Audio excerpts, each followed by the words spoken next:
جب تک وہ پھل دینے والا درخت رہا تب تک وہ سب کا من چاہا رہا۔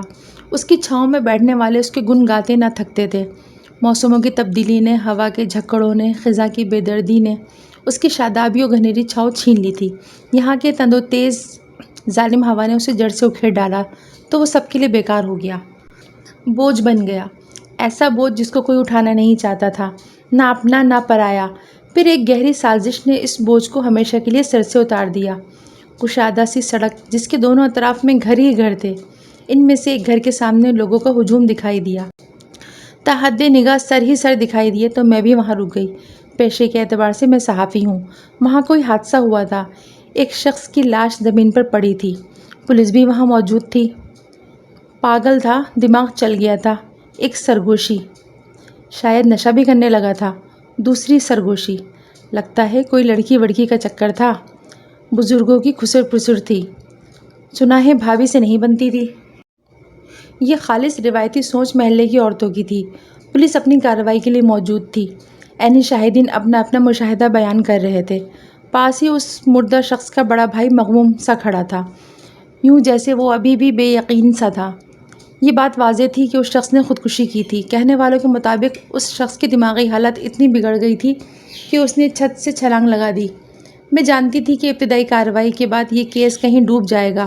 مرنے والا کوئی بڑی شخصیت تو نہیں تھا جو پولیس والوں کی دوڑیں لگ جاتی، جو میڈیا خود کو ہلکان کر لیتا۔ ایک عام سا انسان مرا تھا، کیڑے مکوڑے سے بھی زیادہ معمولی، اور پھر لوگ بھول جائیں گے کہ اس جگہ پر کوئی شخص مرا تھا۔ پولیس والے اپنی کارروائی کر کے جا چکے تھے۔ ہجوم اب چھٹنا شروع ہو گیا تھا، مگر میرے دماغ میں ان گنت سوالوں نے ہجوم لگا لیا تھا۔ نہ جانے اس شخص کی موت مجھے بھول نہیں رہی تھی، حالانکہ اس کی موت ایک معمہ تھی۔ ایک انجان شخص کی موت پر دل بے حد غمزدہ ہوا جا رہا تھا۔ صحافت میرا شعبہ ہے جس میں حساسیت چین نہیں لینے دیتی۔ وہ الگ بات ہے کہ اب صحافت کے بازار میں بھی ضمیر مردار کی طرح بکنے لگا ہے، مگر ابھی بہت سے باضمیر لوگوں کی وجہ سے صحافت ابھی بھی زندہ ہے، جس میں دوسروں کے حقوق کی خاطر آواز اٹھائی جاتی ہے۔ مجھے میرے تجسس اور انسانی ہمدردی نے اکسایا تو میں اپنی ٹیم کے ساتھ ذاتی طور پر اس شخص کے گھر پہنچ گئی جس کا نام خلیل تھا، جو چند روز پہلے اپنے گھر کے سامنے مردہ حالت میں پڑا تھا۔ پہلے تو میرے ٹیم کے کچھ لوگوں نے بھی اعتراض کیا۔ ان کے مطابق یہ ایک نفسیاتی کیس لگتا ہے جس میں اس شخص نے اپنی جان خود لے لی، اور ایسے کیسز تو کچھ دنوں میں ہی دبا دیے جاتے ہیں، خواہ مخواہ کون ان پر اپنا قیمتی وقت ضائع کرے۔ ایک قیمتی جان چلی گئی ہے، ایک جیتا جاگتا انسان مر گیا ہے، اور حیرت ہے کہ آپ سب کو میری یہ کوششیں بے معنی اور وقت کا ضیاع لگ رہی ہیں، اس لیے کہ وہ شخص عام سا تھا، عام سے علاقے کا رہنے والا تھا، اس کا کوئی نام و مقام نہ تھا۔ میری ٹیم میری حساس فطرت سے بخوبی واقف تھی، سو میرے دھواں دھار تقریر کے بعد میرا ساتھ دینے پر تیار ہو کر میرے ساتھ چل پڑے۔ فی الحال میرے لیے ان کی یہی سپورٹ کافی تھی۔ ابتدائی مرحلے میں مجھے خلیل نامی شخص کے بارے میں جو معلومات ملی وہ یہ تھی کہ وہ ایک پڑھا لکھا شخص، اچھی تعلیم حاصل کرنے کے بعد ایک اچھی کمپنی میں اچھے عہدے پر تھا، جہاں تنخواہ بھی معقول تھی۔ وہ ابھی غیر شادی شدہ تھا، 27-28 سال عمر تھی۔ اس کی کمپنی کی طرف سے اچھی کارکردگی پر ملک سے باہر جانے کا چانس ملا۔ یہ سنہری موقع تھا اپنے کیریئر کو نکھارنے اور مزید سنوارنے کا، سو خلیل بھی اس موقع کو گنوانا نہیں چاہتا تھا۔ خلیل کی منگنی اس کی بھابھی کی بہن ماہ نور سے ہوئی تھی، جو خالصتاً اس کی بھابھی کی پسند اور مرضی سے ہوئی تھی۔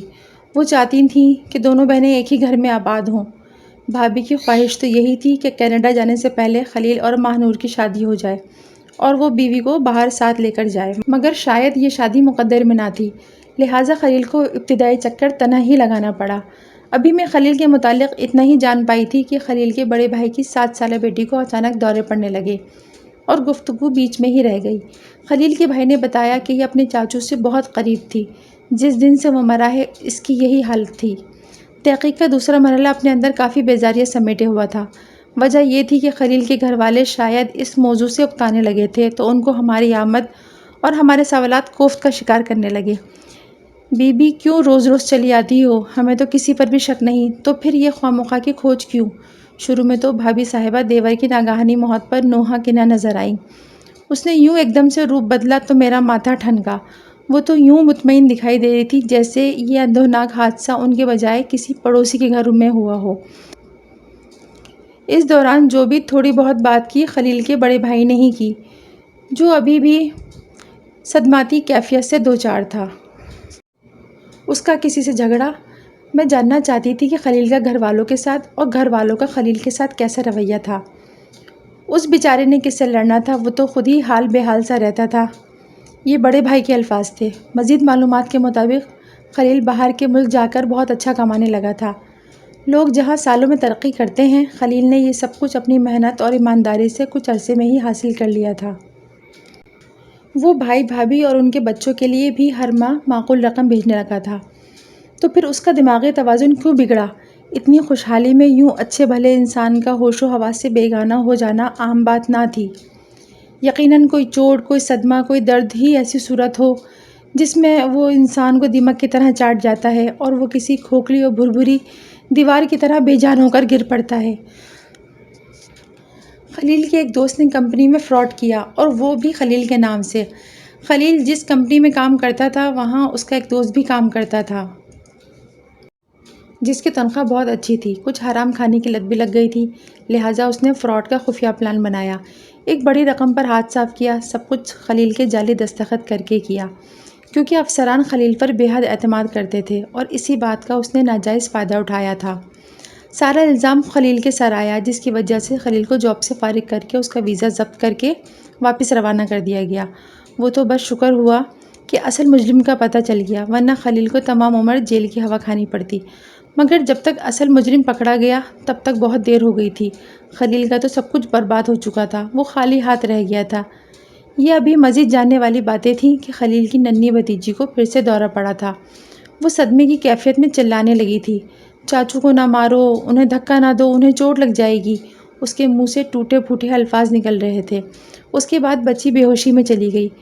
اس کے الفاظ سن کر جہاں خلیل کا بڑا بھائی حیران و پریشان تھا، وہیں بچی کی ماں اس قدر بوکھلاہٹ کا شکار ہوئی کہ اس کے چہرے کی بدلتی رنگت مجھے عام نوعیت کی نہ لگی تھی۔ تحقیق آخری مرحلے میں داخل ہو گئی۔ خلیل کے بھائی نے مزید جو معلومات دیں وہ یہ تھیں کہ حالات سے دل برداشتہ ہونے کے باوجود خلیل نے چھوٹا موٹا کام شروع کیا، مگر خاطر خواہ نتائج نہ نکلے۔ وہ پھر سے دوبارہ کھڑا ہونے کی کوشش کرتا، مگر جس بیساکھی کو سہارے کے لیے وہ استعمال کرتا وہ دیمک زدہ لکڑی نکلتی، جو نہ صرف خود کھوکھلی ہو کر گر پڑتی بلکہ خلیل کو بھی گرا دیتی۔ خلیل کا بڑا بھائی اس صورتحال پر صدمے کا شکار تھا۔ وہ اپنے بھائی کو حوصلہ دیتا، مگر حالات صحیح نہ ہونے پائے بلکہ بگڑتے گئے۔ خلیل کی بھابھی نے اس سے اپنی بہن کی منگنی بھی ختم کر ڈالی۔ وہ ایک بھوکے ننگے شخص کو کیوں بہن دیتی؟ اس بات پر خلیل نے خوب احتجاج بھی کیا۔ اس نے یقین دلانے کی کوشش کی کہ حالات بہتر ہو جائیں گے، مگر بات نہ بنی۔ ایک بے روزگاری کا صدمہ اور 4 سالہ منگنی ٹوٹ جانے کا غم اسے گہرا گھاؤ لگا گئے۔ ایک بات پوچھوں اگر برا نہ مانے؟ خلیل کا بھائی جو چند ثانیوں کے لیے رکا تو میں نے ایک سوال پوچھنے کی اجازت مانگی۔ دل کو خدشہ تھا کہ اس کا بھائی یقیناً بدلے حاضی پر اتر آئے گا اور اپنی بیوی کی طرح گھر سے نکل جانے کو کہے گا، بی بی آئندہ ہمارے گھر نہ آنا۔ جی پوچھیے، ان حالات کے بعد بھابھی کا اپنے دیور کے ساتھ کیسا سلوک تھا؟ ابھی کچھ دیر پہلے خلیل کی بھابھی مجھے گھورتی ہوئی ایک کمرے سے دوسرے کمرے میں گئی تھی۔ آج تو بدتہذیبی کی انتہا تھی کہ سلام تک کرنا گوارا نہ کیا تھا۔ اس کا رویہ بتاتا تھا کہ اسے میری آمد سخت ناگوار لگی ہے، ورنہ جب وہ اچھا کماتا تھا تو دونوں میں خوب دوستی تھی، بالکل بہن بھائی جیسی۔ مگر جب حالات ہی خلیل کے مخالف ہو گئے تو بھابھی کا رویہ بھی بدل گیا۔ وہ اٹھتے بیٹھتے خلیل کو بے روزگار کی طعنے دیتی، کام کا نہ کاج کا، دشمن اناج کا۔ خلیل کو دن بھر یہ جلی کٹی باتیں سننی پڑتیں جو اس کے دل و دماغ پر ایسا اثر چھوڑتی کہ اس کا ذہن مفلوج ہونے لگتا۔ اس کی بھابھی کے لیے خلیل کا وجود اب صرف ایک بوجھ تھا۔ شرم تو آتی نہیں؟ ایک ہٹا کٹا مرد دوسروں کے ٹکڑوں پر پل رہا ہے۔ بھابھی کے طعنوں سے تنگ آ کر خلیل نے گھر چھوڑ دیا۔ بھائی نے بہت تلاش کی تو ایک دن ایک پارک میں پڑا ملا تو اسے دوبارہ گھر لے آیا۔ اس کے آنے کے بعد حالات مزید بدتر ہو گئے۔ بھابھی ایک پل کے لیے بھی خلیل کو برداشت نہیں کرنا چاہتی تھی۔ خلیل کبھی خاموش رہتا تو کبھی جواب دے دیتا تو ہنگامہ اور بڑھ جاتا۔ شاید انہی حالات سے دل برداشتہ ہو کر اس نے خودکشی کر لی۔ یہ ساری کتھا سن کر مجھے لگا کہ میں نے خواہ خودکشی کے کیس کو قتل کا رنگ دینے کی کوشش کی۔